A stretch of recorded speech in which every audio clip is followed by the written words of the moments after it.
تقدیر کیا ہے؟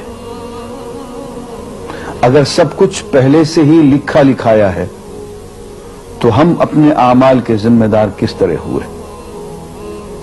پھر اعمال کی جزا و سزا کیسی؟ پھر جنت و دوزخ کے کیا معنی؟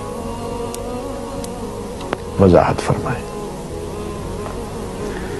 بھئی سچی بات یہ ہے کہ اس سوال نے ایک عرصے تک مجھے بھی ستائے رکھا، اور میں سوچتا رہا کہ اگر واقعی اللہ تعالیٰ نے پہلے سے ہی سب کچھ لکھ دیا ہے کہ میں اتنے بج کر اتنے منٹ میں بیٹھ کے یہاں پہ ایک لیکچر دوں گا، یہ تقریر کروں گا، اتنے بج کر اتنے منٹ پہ نماز پڑھوں گا، اتنے بج کے اتنے منٹ پہ فلاں کو گالی دوں گا، فلاں کو تھپڑ ماروں گا، یہ پہلے سے ایک میرا شیڈول مرتب ہے اللہ کے ہاں، لکھا لکھایا پروگرام چھپا چھپایا موجود ہے، میرے کیا قصور؟ تو لکھنے والے کا قصور ہے؟ بات تو خطرناک ہے نا، بات تو خطرناک ہے نا۔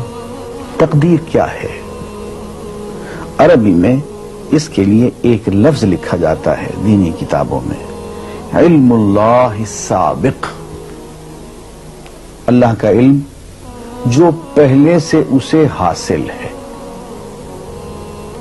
اللہ کو معلوم ہے کہ آج میں اتنے بج کر اتنے منٹ پہ اپنی مرضی سے، اپنے ارادے سے، اپنی آزادی فکر اور آزادی عمل پہ،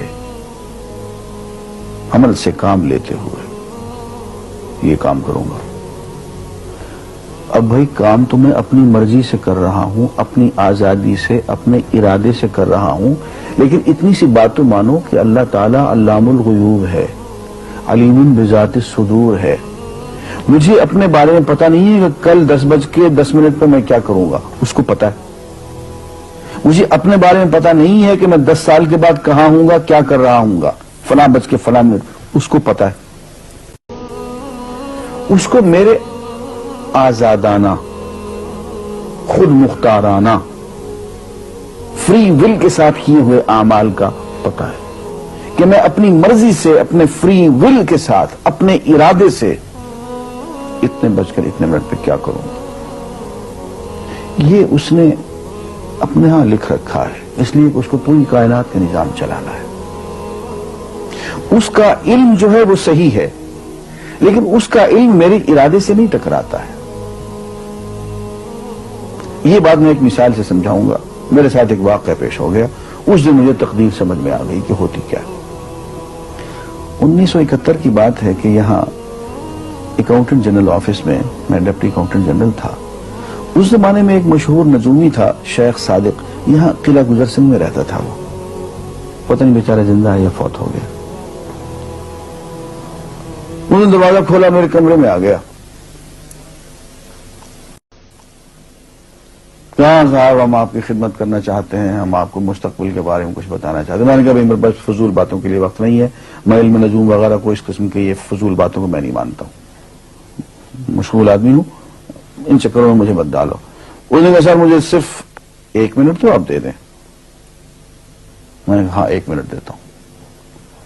اس نے ایک بہت بڑا کاغذ میرے سامنے لکھا جس پہ 40 خانے بنے ہوئے تھے، 40 چیزوں کے نام لکھے ہوئے تھے، مختلف چیزوں کے نام، کتاب، قلم، اینک، کاپی، دوات، پینسل، میز، بادل، برکھا، مسجد، مندر، ایسی ایٹ رینڈم چیزوں کے نام، 40 چیزوں کے نام لکھے ہوئے تھے۔ وہ کہنے لگے صاحب آپ ان میں سے کسی ایک چیز پہ انگلی رکھ دیں یا اس کا نام آپ اس کاغذ پہ لکھ دیں۔ اور مجھے یہ کہتے کہتے اس نے ایک پیس آف پیپر میری میز سے اٹھایا اور اس پہ کچھ لکھا اور اس کو یوں الٹا کے رکھ دیا۔ میں نے کہا تم نے یہ کیا کیا؟ کہنے لگے جی میں نے وہ چیز لکھ دی ہے، وہ نام جو ابھی آپ لکھیں گے۔ تو اب میں پریشان ہو گیا۔ تماشا کی بات ہے نا کہ جو چیز میں سوچ سوچ کے اپنے ارادے سے، اپنی مرضی سے ابھی لکھوں گا، اس نے پہلے لکھ کے وہاں رکھ چھوڑ دیے میرے سامنے۔ اب میں سوچ میں پڑ گیا کہ یار وہ چیز لکھوں جو اس نے نہ لکھی ہو، کبھی میں اس کا ارادہ کروں، کبھی اس کا ارادہ کروں، اب تنگ آ کے آخر میں نے کسی ایک چیز کو لکھ دیا، اگر میری یہ ہے۔ اس نے جب وہ الٹایا تو وہ وہی چیز نکلی۔ اب پتہ نہیں یہ کیا چکر تھا اس کا، خدا ہی جانے۔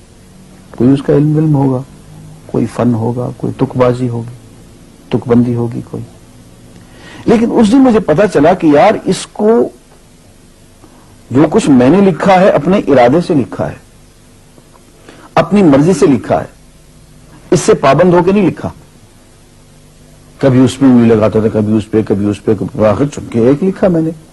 لیکن اس کمبخت کو پہلے سے پتا تھا کہ میں کیا لکھنے والا ہوں، اور اس نے پہلے سے وہاں لکھ کے رکھا ہوا تھا. میں نے کہا یار ایک محدود علم والا آدمی میرے آئندہ کے اعمال کو اپنے ہاں لکھ کے رکھ سکتا ہے.